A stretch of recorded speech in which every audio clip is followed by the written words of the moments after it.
Algunas escenas de este programa han sido recreadas.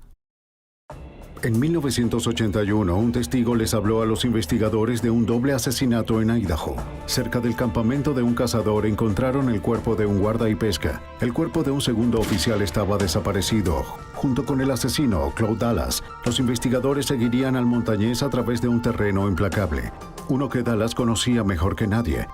En una zona marcada por el sentimiento antigubernamental, el FBI sabía que la persecución sería difícil, pero Dallas debía ser encontrado. La evidencia se acumula, no tienen sospechosos evidentes. El centro de comercio es bombardeado. Ted Kaczynski es arrestado.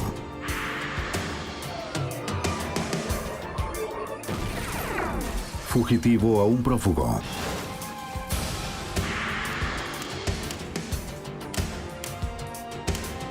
Los archivos del FBI.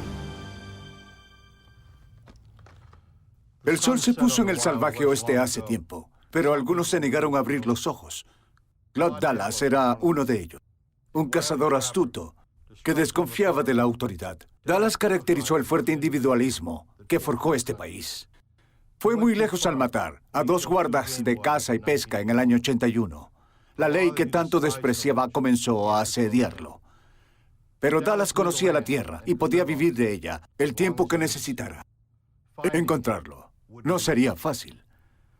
Soy James Castron, exdirector de la oficina del FBI en Nueva York. Un hombre como Dallas podría esconderse en cualquier sitio. La gravedad de su crimen exigió que nunca dejáramos de buscar. Una patrulla moderna formada para capturar al rebelde y entregarlo a la justicia. El vaquero asesino. El 5 de enero de 1981, Jim Stevens llegó al campamento de un amigo cazador llevando provisiones según lo prometido. Hizo unos disparos de advertencia para avisar de su llegada. Sabía que su anfitrión no le gustaba ser sorprendido por visitantes sin previo aviso. El cazador Claude Dallas creó el sistema de disparos de advertencia. Hola, Jim. Era cauteloso de su campamento. Buen Dallas. Dallas estaba feliz de tener los suministros. Esperaba el invierno en Bull Basin, un área remota al suroeste de Idaho, cerca de la frontera con Nevada.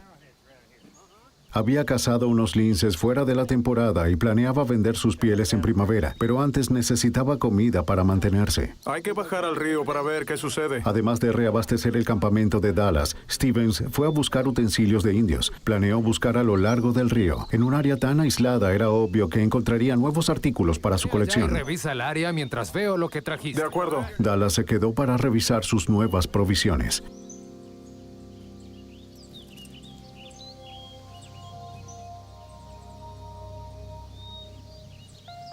Stevens estuvo afuera por poco tiempo. Al escuchar voces, Jim Stevens regresó pronto al campamento. Descubrió que su amigo no estaba solo. Todo el camino desde Nevada. Dallas estaba discutiendo con 2 guardas de caza y pesca, Bill Pogue y Conley Elms. Oiga, señor Alto, un momento, ¿tiene un arma? Él es Jim Stevens. Stevens observó que la pistolera de Dallas estaba vacía. Aunque los oficiales no solían encontrarse con problemas, muy pocos montañeses se alegraban al verlos. Le pidieron la pistola a Stevens, siguiendo el procedimiento normal. Muy bien, desde el principio. ¿Usted está con él? Pogue y Dallas discutieron sobre las pieles de los linces que colgaban en los alrededores. En Idaho la temporada aún no comenzaba. Empezó hace 2 semanas. Sé de dónde las trajeron. Esas no son de Nevada. Dallas se puso de mal humor mientras buscaba una excusa. La discusión se intensificó. Sabemos de dónde las trajeron y podemos Pogue darle... mencionó una citación, lo que hizo molestar más al cazador. No puede advertirme. Luego el guardabosque Elms entró en la tienda de Dallas para buscar contrabando. Él no necesita es mi una orden. propiedad. Atrás, Dallas se enfureció e insistió en que necesitaba una orden de Es registro. mi casa. Mi casa. Señor, es suficiente. Alto. Sí, lo encontré. El oficial Pogue dirigió su atención a la Es tienda. lo que dices. De pronto Dallas disparó un arma.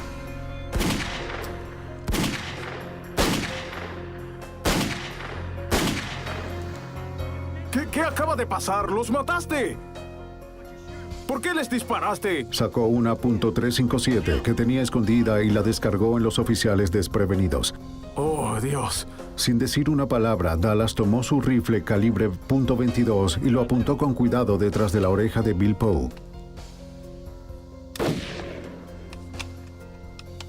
Conley Elms se encontró con el mismo destino. Jim Stevens estaba aturdido. Dallas sostuvo que Pogue intentó sacar su arma. Stevens se había volteado justo antes de que comenzaron los disparos y no podía negar la afirmación de Dallas. Viste su mano en su arma. Juré que esta sería la última vez que me arrestaban. Oh, Dios. No lo harán de nuevo. ¿Pero tenías que matarlos? Pero ¿por qué el oficial sacaría su arma? ¿Y por qué asesinaron a Elms? Tal vez su amigo se había vuelto loco. Será mejor que busques algo Temiendo para por su vida, Stevens decidió que lo mejor era cooperar. Obedeció las órdenes de Dallas. Usando una de las mulas de Dallas, arrastraron el cuerpo de Bill Pogue hasta la cresta en donde estaba el auto de Stevens. Ahí metieron el cuerpo y regresaron al campamento. Como el cuerpo de Conley Elms era muy pesado para que la mula pudiera subirlo por la cuesta, Dallas sugirió descuartizarlo y recoger las partes. Al final lo arrastraron casi 1 kilómetro por el terreno rocoso hasta el río.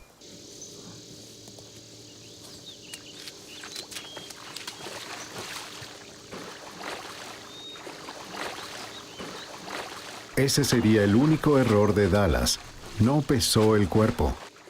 Mientras flotaba río abajo, alguien lo vería.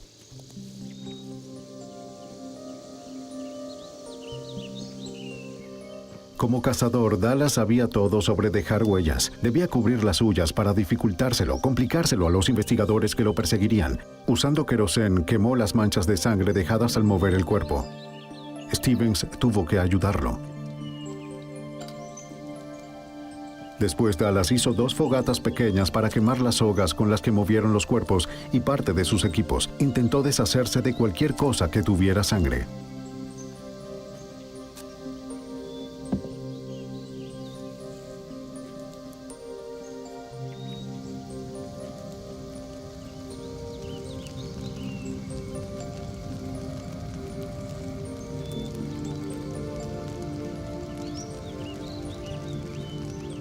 Dallas nunca expresó remordimiento por las muertes. Para Stevens, Dallas no parecía mostrar emociones, una razón más para temerle.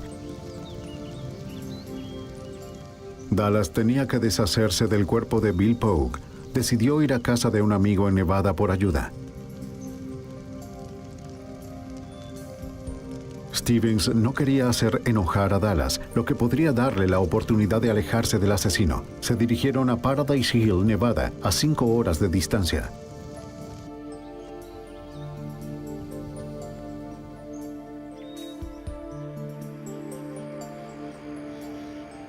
Mientras conducía, Dallas trató de convencer a Stevens de que las muertes habían sido un homicidio justificado. Dijo que los guardabosques habían invadido su territorio y lo amenazaron. Él solo se había defendido.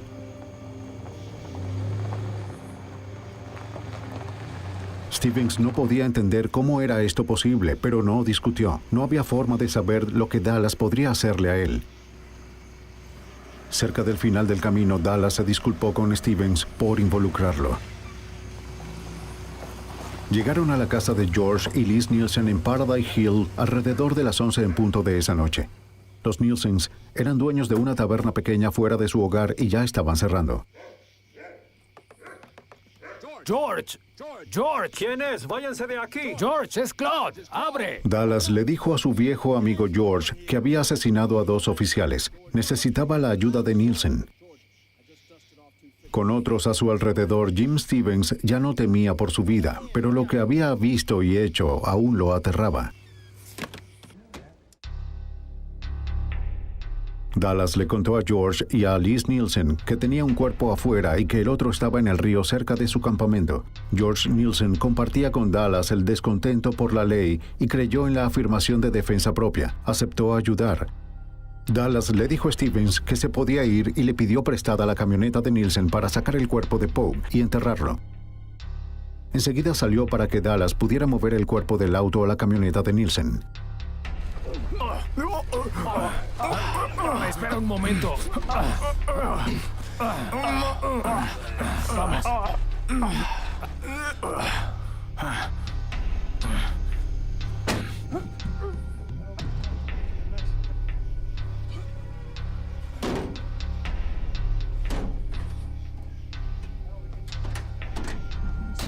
Así estará bien. Stevens pudo irse a casa. Dallas salió por su cuenta a deshacerse del cuerpo. Horas después regresó con los Nielsen a ducharse, cambiarse de ropa, comer y empacar. Los Nielsens le dieron un poco de dinero y comida. Alrededor de las 5:30 de la mañana, Nielsen lo dejó a 24 kilómetros de distancia, en donde se creía que otro amigo lo buscaría. De cualquier forma, Claude Dallas había desaparecido. Unas horas después, Jean Stevens se dio cuenta de que tenía que ir con la policía. Liz, Luego de hablar con George, visitó a Liz Nielsen en el hospital local en donde trabajaba. Ella aceptó que debían llamar a las autoridades. Estaban muy involucrados como para no hacerlo. debemos entregarlo. Se reunieron con el fiscal del condado. Steven explicó que estuvo en el momento de los disparos, pero se volteó cuando Dallas comenzó a disparar. Fuimos río abajo. No vio si y- Pogue sacó su arma, por lo que Stevens no podía verificar o refutar la historia de defensa propia de Dallas. George y Liz Nielsen contaron cómo ayudaron a Dallas a desaparecer, pero no sabían en dónde estaba. Todo lo que sabían era que por alguna razón Claude Dallas había enloquecido. Era impredecible, estaba armado y afuera en alguna parte.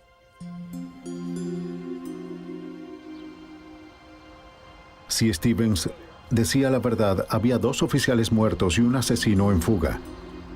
El fiscal contactó al alguacil del condado de Owyhee, Tim Nettleton, y llamó a las autoridades locales. Notifiqué al departamento de la policía para obtener asistencia debido a la experiencia que podrían proporcionarle a mi departamento. Mientras Nettleton se preparaba para investigar la escena del crimen y verificar la historia de Stevens, llamaron al FBI para rastrear a Dallas. El agente especial Frank Nensel, quien estaba asignado en Reno, fue asignado como el agente del caso de Nevada. Se contactó al FBI para la investigación de los asesinatos de los oficiales Pogue y Helms, porque se creía que primero Dallas había asesinado a estos 2 oficiales a sangre fría y segundo, que había huido del estado de Idaho para evitar el juicio. Tenemos 6 áreas boscosas, agua y un terreno muy extenso. Dallas conocía el terreno y tenía una ventaja, pero el FBI tenía que encontrarlo.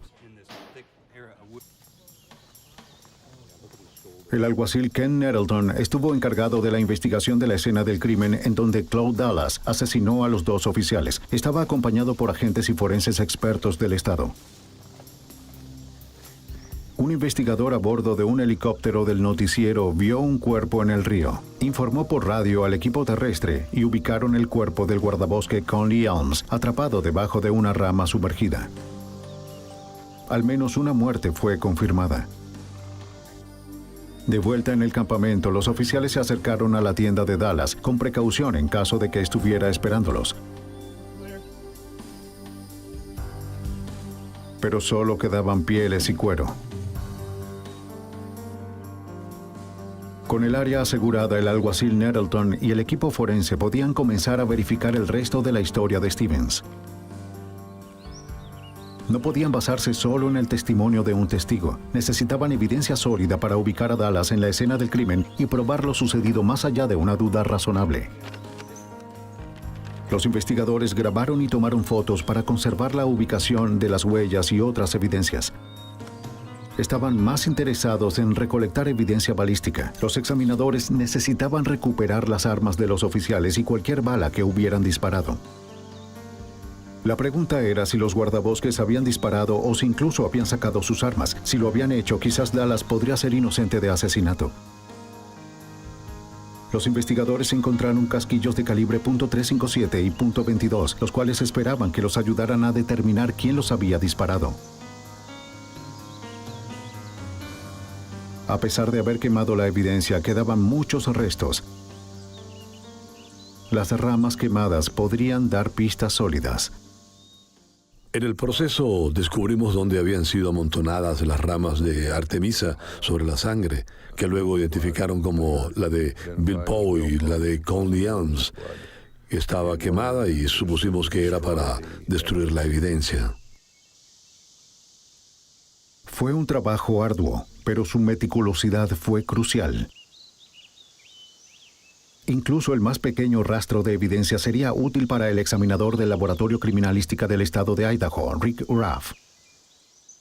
Hubo una serie de manchas de sangre que reunimos de las plantas, de la tierra, alrededor de la fogata, en varios lugares. El único testigo, Jim Stevens, cooperó por completo. Su testimonio ayudaría al oficial Harry Capol de Idaho a reconstruir los asesinatos.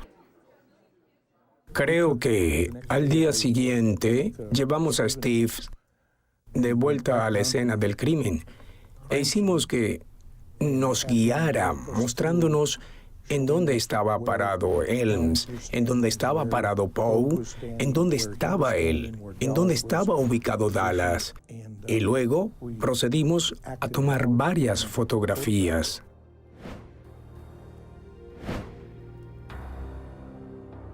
Los investigadores estaban seguros de lo que había sucedido, pero no sabían en dónde estaba Claude Dallas o en dónde había ocultado el cuerpo de Bill Poe.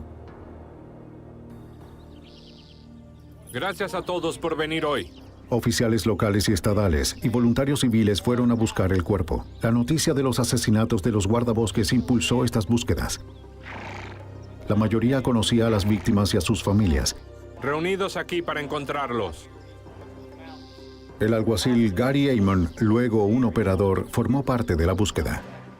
Con Dallas siendo un asesino de policías a sangre fría, fue una investigación aterradora. Pero había indignación afuera, por lo que queríamos ayudar a las familias a encontrar el cuerpo para que pudieran enterrar a su ser querido. Muchos de los investigadores conocían el desierto de 78 kilómetros cuadrados que iban a revisar, pero había docenas de pozos de minas abandonados y hondonadas en donde esconder el cuerpo. Ojos marrones. Y Dallas los conocía a todos. Bien, muévanse, aprovechemos la luz. Iban a usar tecnología avanzada como escáneres infrarrojos, pero lo más importante, confiarían en su propia dedicación y paciencia. Fueron días muy largos, días fríos.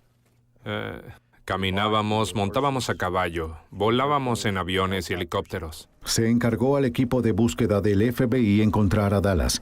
El cazador podía estar en cualquier parte. Se decía que conocía cada cueva y cada hoyo de la zona en donde coinciden Iowa, Oregon y Nevada, por lo que el FBI no perdió tiempo en cubrir la región con agentes.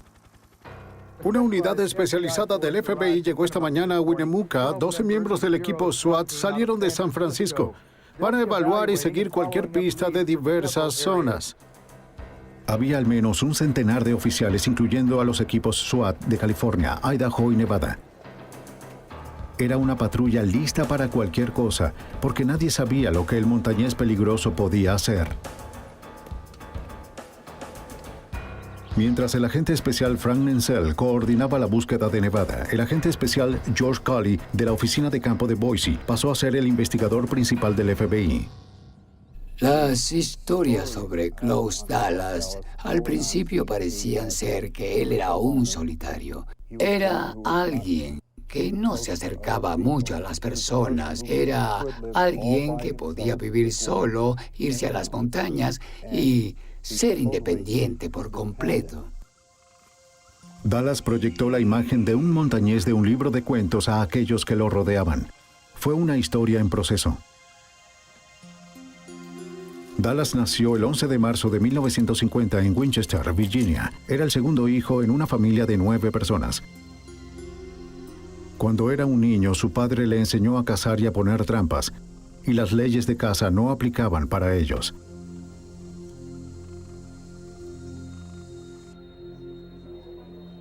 El FBI se enteró de que el nombre de Dallas ya estaba en sus archivos por un cargo de deserción hacía más de 10 años.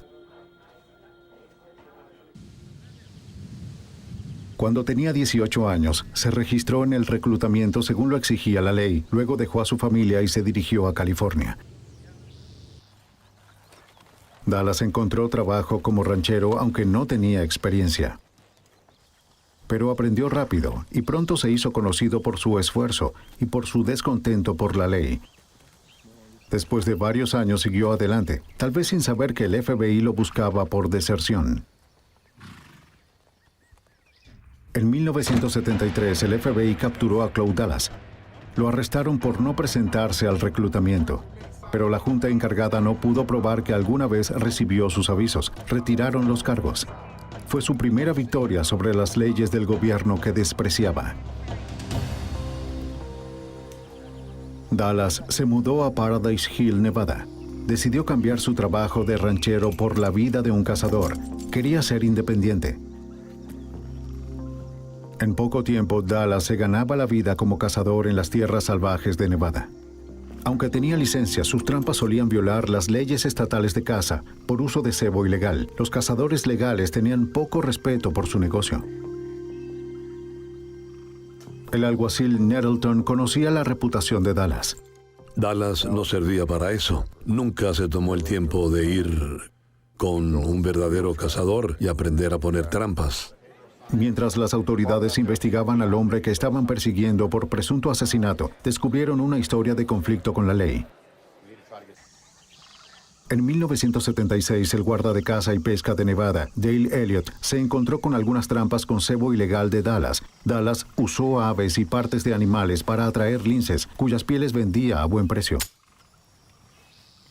Pero esta también atraía animales como mapaches y zorrillos, y los mataba sin necesidad. Elliott confiscó las trampas y multó a Dallas con $100.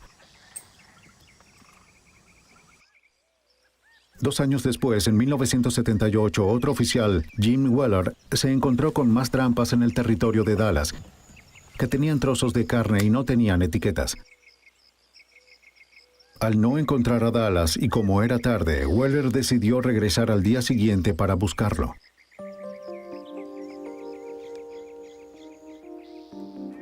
A la mañana siguiente, Weller y el ayudante del alguacil encontraron la camioneta de Dallas, pero de nuevo no pudieron localizar a Dallas.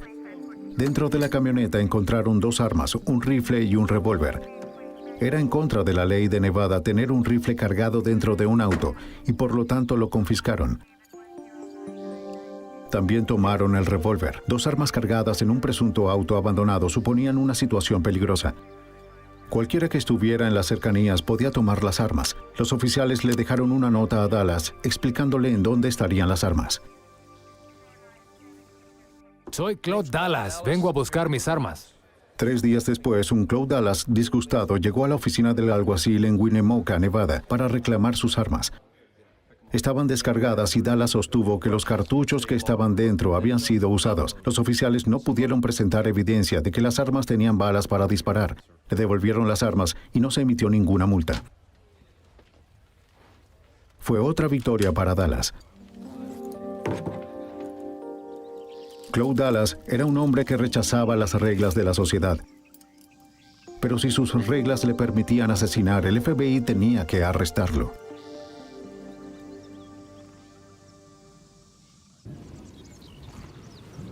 A solo días de las muertes de los 2 oficiales, los agentes del FBI reunieron información acerca del asesino Cloud Dallas. El agente especial George Cully lideró la investigación.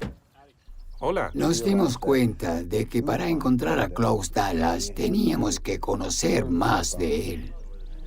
El FBI habló con los cazadores y rancheros locales. Muchos se negaron a ayudar. La información sobre Dallas llegó con lentitud.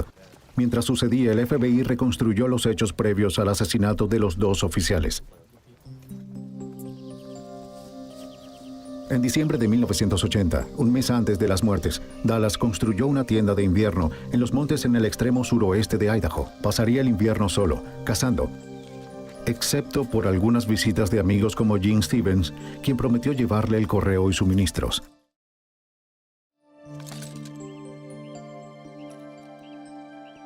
Eligió Bull Basin para su campamento. Era perfecto para él, un territorio aislado y salvaje, abundante en linces y ciervos. Un lugar en donde un hombre podría vivir según sus propias reglas. Los vecinos más cercanos a Dallas estaban a kilómetros de distancia. Sabía que otros cazadores a veces trabajaban en Bull Basin, pero descubrió que podría evitarlos a ellos y a las leyes estatales de pesca y caza.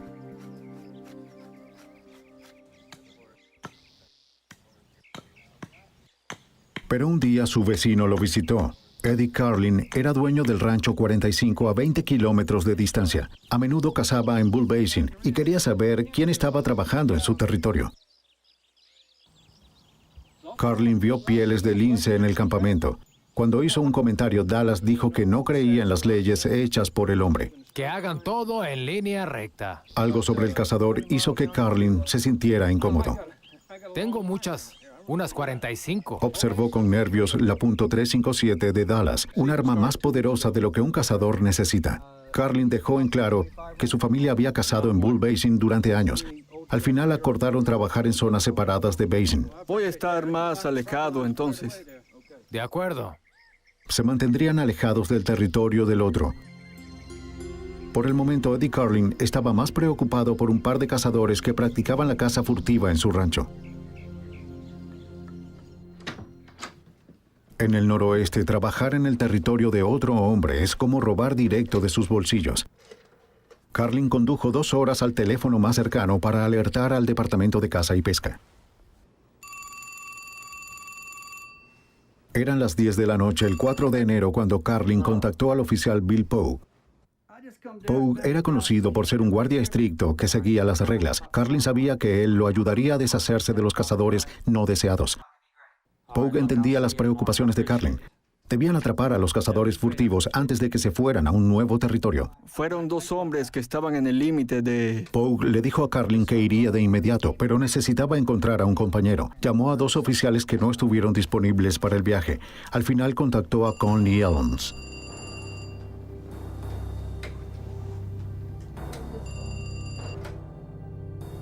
Hola. Era tarde, pero cuando Elms escuchó el problema, aceptó ir de inmediato. Los guardas de caza y pesca llegaron al rancho 45 a las 3 de la mañana el 5 de enero. Después de unas horas de descanso en sacos de dormir, los hombres se unieron a Eddie y a Joan Carlin para el desayuno.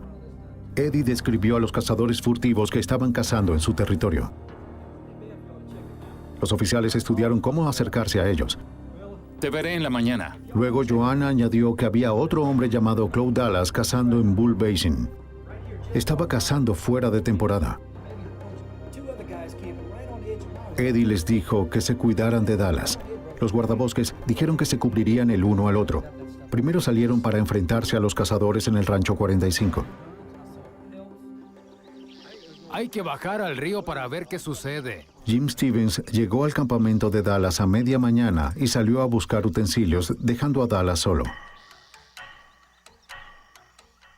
Los oficiales entraron al campamento para verificar las posibles violaciones de trampas. Claude Dallas. Sí. Salga de la tienda, por favor. Bill Pogue y Conley Elms, guardas de caza. Dallas le contaría a Stevens lo que ocurrió después. Los oficiales le pidieron a Dallas su arma. ¿Qué está haciendo aquí? Instalé unas ¿Puede trampas decirnos a unos por qué? 64 kilómetros. Entregó una que los oficiales habían visto, pero mantuvo oculta el arma .357. Estas no son... Déjeme ver su licencia. Dallas dijo que la discusión comenzó después de que los oficiales revisaran su licencia de caza. Le preguntaron sobre las pieles que colgó. ¿Qué hay dentro de la tienda? Pogue presionó a Dallas por las pieles de lince y la furia de Dallas aumentó. ¿Qué hay de estas pieles? ¿Estas pieles no son de aquí? Oiga, señor Alto, ¿tiene un arma? La tensión aumentó rápido. ¿Tiene una orden? Necesito una orden. Atrás. Y en un instante, el temperamento de Dallas se volvió mortal.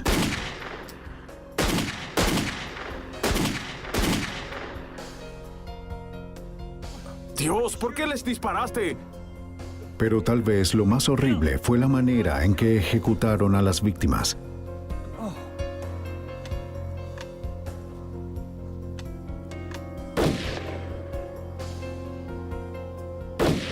El alguacil Nettleton comprendió las implicaciones de los disparos a la cabeza. Ese disparo detrás de la oreja fue para acabarlo. Es la forma más común de un cazador de conceder la muerte. Era obvio que Dallas consideró a los guardabosques no más que animales tambaleándose en una de sus trampas. La naturaleza fría y terrible del crimen no alteró a Dallas. Con calma trató de cubrir sus huellas, intimidando a Jim Stevens para que lo ayudara. Luego desapareció.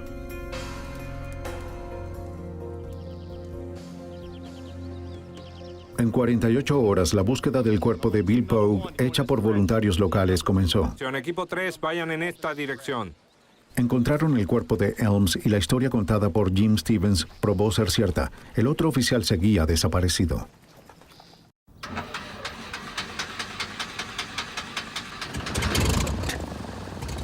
Las autoridades locales y estatales usaron cada herramienta a su disposición, incluyendo el avión del alguacil Nettleton.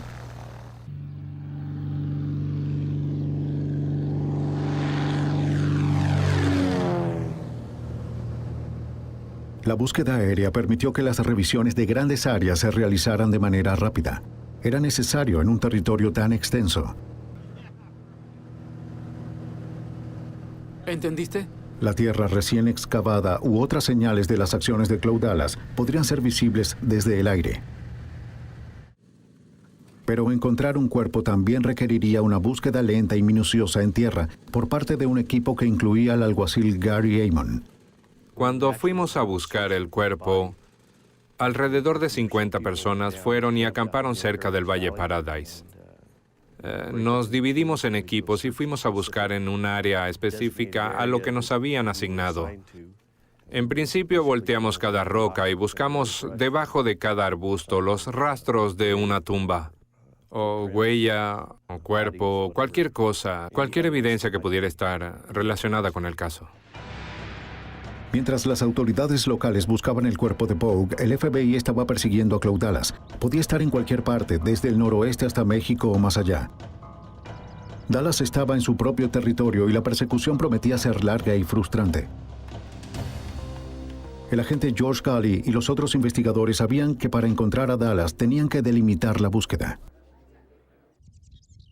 Teníamos que contactar a las personas que había visto en el pasado. Y comenzamos a tener una idea de la clase de persona que buscaría, aquellos que tuvieran los mismos intereses que él, y nos concentramos en quiénes eran sus amigos. Los investigadores sabían que Dallas tenía amigos en Paradise Hill, Nevada, así que se enfocaron allí revisando hogares, graneros y otras edificaciones. Los agentes se enteraron de que Dallas mantuvo la mayoría de sus pertenencias en una casa rodante detrás del bar de George Nielsen. Cuando los investigadores lo revisaron, descubrieron cerca de 20 armas y algunos manuales de entrenamiento en combate. Era evidencia importante de que estaban tras un hombre peligroso y que sabía cómo matar. Hola, quisiera hacerles algunas preguntas. Dentro del bar de Nielsen, el FBI interrogó a todos los que conocían a Dallas. Los Nielsen colaboraron y les dieron a los agentes la misma información que le dieron al fiscal del condado. Pero otros en el bar apenas cooperaban. Muchos lugareños no aprecian la intervención federal. Les dieron pocas pistas a los agentes. Era obvio que las personas estaban protegiendo a Dallas, ya sea porque les agradaba o porque despreciaban la ley. Los agentes federales no fueron los únicos en ser rechazados. Incluso los miembros de las autoridades locales como Harry Capol sintieron la frustración. Algunos, en contra del sistema, dijeron que los dos oficiales merecían ser asesinados. No tenían por qué invadir el campamento de este hombre, pero hubo muchas personas en el área de Winnemucca que no fueron de mucha ayuda, y creo que nuestra investigación habría avanzado mucho más rápido si hubieran estado más dispuestos a hablar o si los interrogábamos que nos dijeran la verdad. El hecho de que Dallas tuviera una red de colaboradores en Nevada y en Idaho les dio a los agentes el primer vistazo detrás de su fachada de montañés. Parecía que él era el solitario independiente que algunos creían que era. Era ingenioso, pero también dependía de otros. El trabajo de campo de agentes como Frank Nansel reveló poco a poco la verdad sobre Cloud Dallas. No estaba ganando nada de dinero, así que tenía que tener una manera de comer y dormir y ese tipo de cosas. O un lugar donde esconderse. Fue capaz de evitarnos porque tenía algunos amigos. No solo en el estado de Nevada, sino al norte de California, en donde tenía familiares. Mientras los investigadores entendían cómo Dallas operaba, descubrieron cómo hacerlo salir de su escondite. Convertirían al hombre solitario en el hombre más reconocido del oeste, por lo que tendría que regresar a casa para esconderse. Diseñaron y distribuyeron un cartel de buscado y pusieron una recompensa de $20,000 por la cabeza de Dallas. El alguacil Nettleton lo llamó el cartel de guerra. Recibí solicitudes de muchas agencias policiales. Desde Alaska y por toda la costa oeste. Estaban en Field Stream. Casi todas las tiendas de armas al oeste de Mississippi tenían un cartel. Y en cualquier lugar que fuera Dallas se vería su cara. Cualquiera de sus refugios o amigos lo verían. Esto lo dejaría con un solo lugar para esconderse. De vuelta en Paradise Hill, en donde estaban la mayoría de sus partidarios. Los investigadores mantuvieron la presión, siguiendo cada pista, buscando cada día y esperando que apareciera Dallas. Creo que tenemos algo. Después de 15 meses, los agentes observaron que los residentes de Paradise Hill estaban incómodos. Actuaban nerviosos cuando un oficial estaba cerca. Los agentes llamaron a sus contactos y se enteraron de que Cloud Dallas había vuelto a la ciudad. Los agentes del FBI persuadieron al amigo de Dallas de entregar al informante y que les notificara cuando Dallas regresara. En abril de 1982, el informante habló. No quería problemas. Dijo que Cloud Dallas se mudó con un amigo. Estaba en la casa rodante de Craig Carver en las afueras de Paradise Hill. Había varias armas en el tráiler. Él está viviendo ahí. En 12 horas, el equipo de arresto se reunió y estaban listos para allanar el tráiler de Carver. Tenían que actuar rápido. No había margen para el error. El domingo 18 de abril de 1982, el FBI fue tras Cloud Dallas. Se dirigieron a su escondite tranquilo y remoto.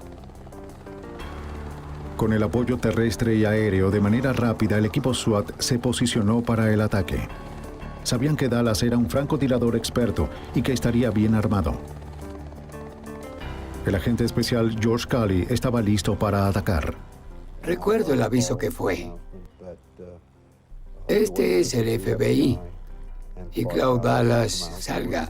Palabras que surtieron efecto. Y lo hizo. Salió. Pero no fue como lo esperaban. Dallas escapó a través de la ventana del tráiler y fue hasta una camioneta. Por un momento, los agentes no fueron capaces de detenerlo. El equipo de arresto se movilizó y la persecución comenzó. El FBI pasó más de un año rastreando al asesino de oficiales. No podían dejar que escapara.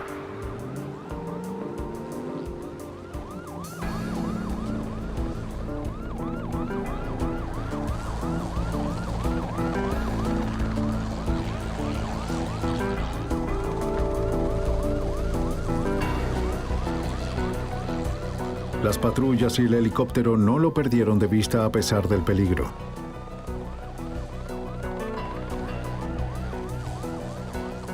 Dallas estaba disparando desde su camioneta mientras iba a toda velocidad. Los agentes y los oficiales abrieron fuego mientras lo perseguían.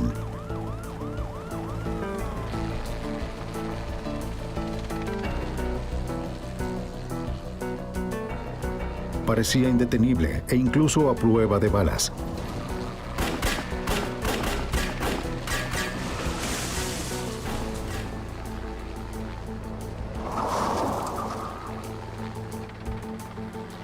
Pero su suerte se le acabó. Su camioneta se detuvo y los disparos también. Había recibido un disparo. Salió de la camioneta y comenzó a arrastrarse. Los hombres en el suelo no podían verlo a través de los matorrales, pero desde el aire Nensel tenía vista panorámica. Por desgracia, con los agentes fuera de los vehículos no podía comunicarse por radio, por lo que no podía advertirles. Cuando vi a ese agente caminando hacia Dallas, un líder del equipo SWAT y muy bien entrenado, llamado Dave Gillon, de Las Vegas, creí que no vería a Dallas y pensé que quizás Dallas podría haberlo asesinado ahí mismo. En verdad me asustó mucho. Pero a medida que el agente se acercaba, para el asombro de todos, Dallas levantó sus brazos y se rindió. ¡Quieto! ¡Muy bien! ¡Arriba! ¡Vamos, arriba! Fue llevado a un hospital cercano para recibir tratamiento. El FBI tenía al individuo. Frank Nensel podía estar tranquilo. Dallas nos contó que podía haber matado a la gente que se acercaba a él. Y le agradecí por no matarlo. Con Claude Dallas bajo arresto, los fiscales comenzaron a construir el caso en su contra. Esta mañana los investigadores revisaron las pertenencias de Dallas en busca de evidencias para ayudar a enjuiciarlo. Los artículos encontrados incluyeron trampas, tablas de estiramiento para pieles, ropa... Creo que existe la posibilidad de que tengamos el arma homicida, pero no lo sabemos. ¿Cuántas armas están buscando? Buscamos un arma en particular. ¿Pero están buscando el arma en específico que Claude usó para disparar? Esperamos que esté en este grupo. En el laboratorio forense del estado de Idaho, los examinadores probaron las armas confiscadas en la casa rodante de Dallas. Esperaban encontrar las armas usadas para ejecutar a los oficiales. Pero las pruebas no fueron concluyentes. Los fiscales tendrían que depender de otras evidencias forenses y del testimonio de Jim Stevens para lograr una condena. Cuando dieron de alta del hospital a Claude Dallas, fue llevado a la oficina del alguacil del condado de Humboldt y luego trasladado a Winnemucca, Nevada.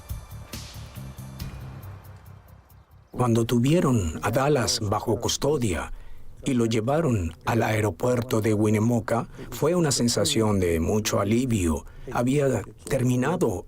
Ahora pongámoslo a prueba. Las autoridades no corrieron riesgos. La seguridad fue reforzada en el Palacio de Justicia del Condado de Owyhee para la llegada de Dallas. Desde el primer día del juicio, la corte estaba abarrotada de espectadores que estaban a favor y en contra de Dallas. Sus defensores más elocuentes fueron las llamadas porristas de Dallas. Durante el juicio hubo un grupo, en su mayoría de mujeres, que se oponían abiertamente a cualquier aplicación de la ley. Pensaban que el señor Dallas era lindo y estaba siendo condenado. No me importó decirle a nadie que no teníamos ningún problema en acusarlo.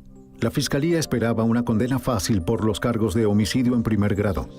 Tenían un testigo de la escena del crimen, evidencia forense y un acusado que evadió la captura por un año. Pero no sería fácil. Ya fuera por su defensa sólida o el carisma de Dallas, después de 7 días de deliberación, el jurado llegó a un veredicto impactante.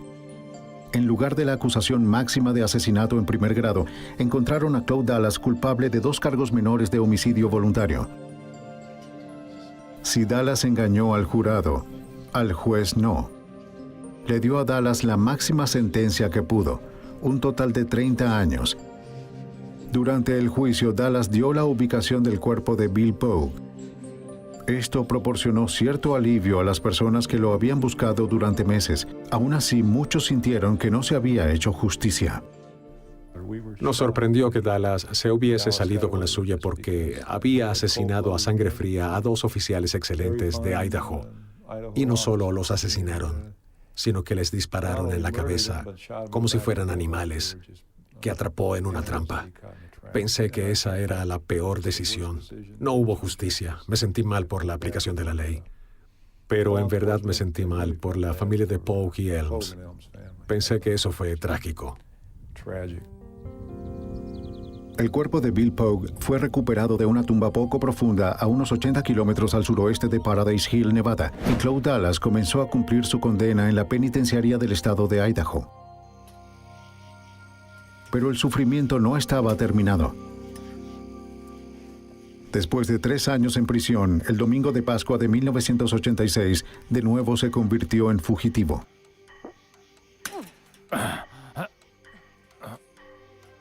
Los agentes pensaron que una mujer de Reno, quien se hizo amiga de él, le llevó unas tenazas durante una visita. Las usó para cortar la cerca de la prisión. Al parecer también le proporcionó el auto para escapar.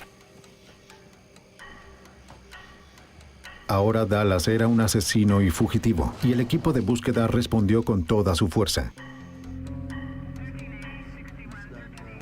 Parece que El FBI lo colocó en su lista de los 10 fugitivos más buscados a pedido del agente especial George Cully. Sabíamos que podíamos tener dificultades para encontrarlo y por eso debíamos ponerlo en los 10 más buscados. Con esta publicidad no solo en todo el país, sino en todo el mundo y con cada uno de nuestros carteles de los más buscados. El agente especial Nencel aceptó la lista de los 10 más buscados. tienes el respaldo de todo el FBI, más de lo que harías en un caso regular. Es decir, tenemos todo el equipo, helicópteros, aviones, asesoramiento técnico, laboratorio, equipo SWAT, personas capaces de hacer todo tipo de cosas que te ayudarán a liderar un caso de los 10 fugitivos más buscados del FBI. Los medios también le prestaron más atención al caso, generando más pistas. La búsqueda tuvo un comienzo fuerte. Las esperanzas eran altas cuando los agentes ubicaron el auto que el asesino usó para escapar. Los examinadores forenses lo revisaron para encontrar huellas. Quizás los llevaría hasta el fugitivo, pero no dejó ningún rastro. Unos meses después de la fuga de Dallas, los agentes tenían una buena pista sobre su paradero. Se estaba escondiendo en el pequeño pueblo minero de Eureka, Nevada. Bajo el velo de la oscuridad, los equipos SWAT de Las Vegas y Reno llegaron para el ataque. Arrojaron un artefacto llamado granada aturdidora a través de la puerta principal para aturdir a cualquiera que estuviera adentro y deja una cortina de humo para cubrir a los agentes al ingresar. ¿Al final llevarían a la justicia al fugitivo Cloud Dallas?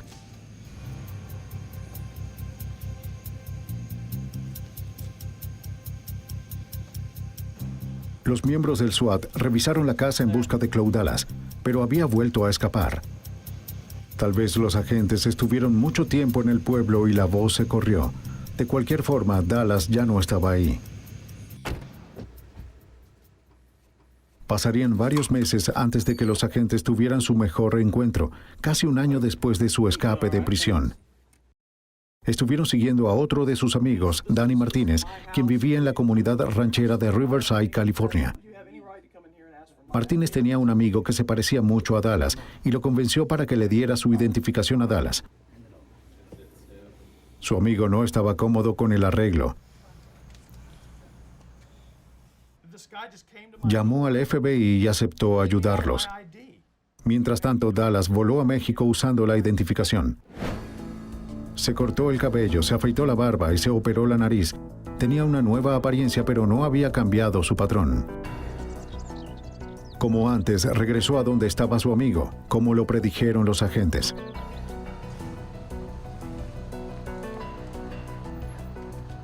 Cuando Cloud Dallas regresó a Riverside, Martínez hizo que el informante llevara a Dallas a un motel. De inmediato, el amigo avisó al FBI. Al saber que Dallas estaba adentro, el equipo SWAT se reunió en un supermercado frente al motel.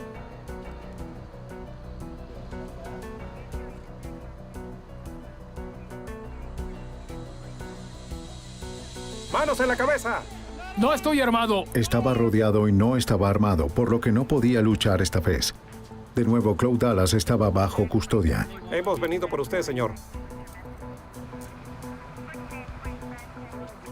Lo llevaron de vuelta a Idaho para enfrentar un juicio. El cargo fue escapar de una penitenciaría del estado. Parecía seguro que lo encontrarían culpable. Pero de nuevo trabajó su magia en la corte.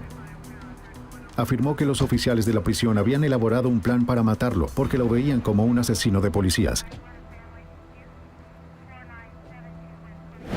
Por sorpresa, el jurado creyó su historia, desconcertando a agentes como Frank Nensel.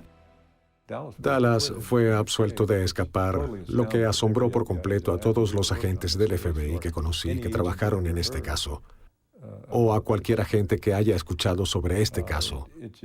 Fue increíble que Dallas pudiera escapar de la prisión, ir a juicio por eso y ser absuelto. Claude Dallas, quien admitió el asesinato de 2 oficiales, de alguna manera parecía encantador cuando se trataba de procesarlo. Para este momento se libró de su cargo de prófugo, se libró de dispararle a 2 oficiales y ahora se libraba del escape, ya que las autoridades son malas con este pobre niño. Esa siempre fue su defensa. Pero Dallas fue derrotado. Perdió la reducción en su sentencia por buen comportamiento y regresó a prisión a terminar sus 27 años restantes de condena. El alguacil Gary Amon vio a través de la falsa imagen de Dallas. Para mí, Claude Dallas quería ser un aspirante a vaquero solitario, pero no era tan rudo como creía que era. Harry Capol acepta.